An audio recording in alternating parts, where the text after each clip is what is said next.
kan dongeng kita. Iya. Iya sayang, sebentar ya. Masihkah Anda mendongeng untuk putra-putri Anda?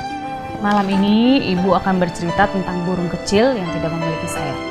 Dongeng memiliki banyak pesan moral yang baik bagi perkembangan putra-putri kita. Begini ceritanya. Dongeng ini satu di antaranya.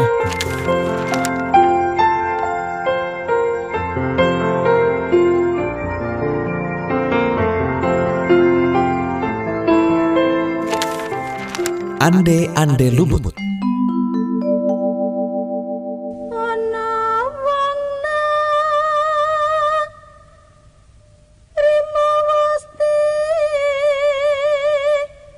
Ande-ande lumut adalah cerita rakyat yang berasal dari Jawa. Cerita ini dikenal dalam berbagai versi. Versi yang banyak dikenal dan tradisional adalah yang mengaitkannya dengan bersatunya kembali Kerajaan Jenggala dan Kediri. Cerita ini mengisahkan tentang Pangeran Kusuma Yuda yang dianggap sebagai personifikasi Kamesiwara, Raja Kediri, yang bertemu dengan Kleting Kuning, si bungsu dari 4 bersaudara, anak seorang janda yang tinggal di salah satu desa bawahan ayah Pangeran Kusuma Yuda memerintah. Kleting Kuning sebenarnya adalah anak angkat, yaitu putri dari Kerajaan Jenggala yang kelak dikenal sebagai Dewi Chandra Kirana. Diam-diam mereka saling mengingat.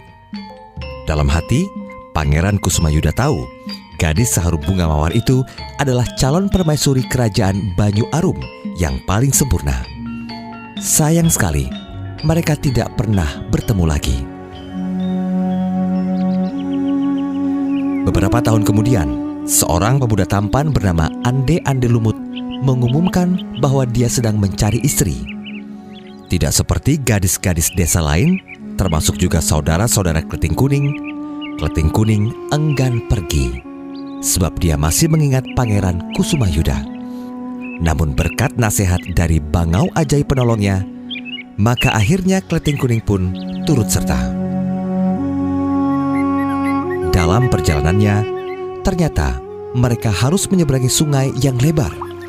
Pada saat itu, muncullah penjaga sungai berwujud yuyu raksasa bernama Yuyu Kangkang.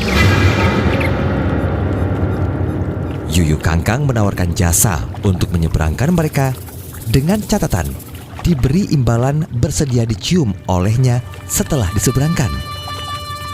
Karena terburu-buru, semua gadis-gadis desa yang lain segera saja menyetujuinya dengan pemikiran bahwa sang pangeran tidak akan mengetahuinya. Hanya si bungsu Kleting Kuning yang menolak untuk dicium Yuyu Kangkang. Ketika Yuyu Kangkang bermaksud memangsanya, Kleting Kuning melawannya dengan senjata yang dititipkan oleh ibunya.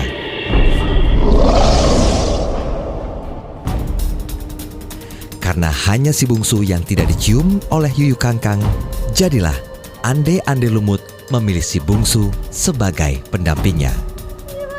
Barulah saat itu Kleting Kuning menyadari bahwa pemuda Ande-ande lumut adalah Pangeran Kusuma Yuda, pemuda idamannya.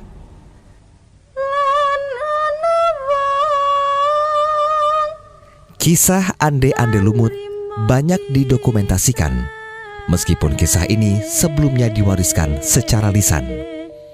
Diduga kisah ini berasal dari era Majapahit. Berbagai buku cerita untuk anak memuat banyak versi kisah ini. Demikian pula di majalah, kisah ini pun ditulis ulang.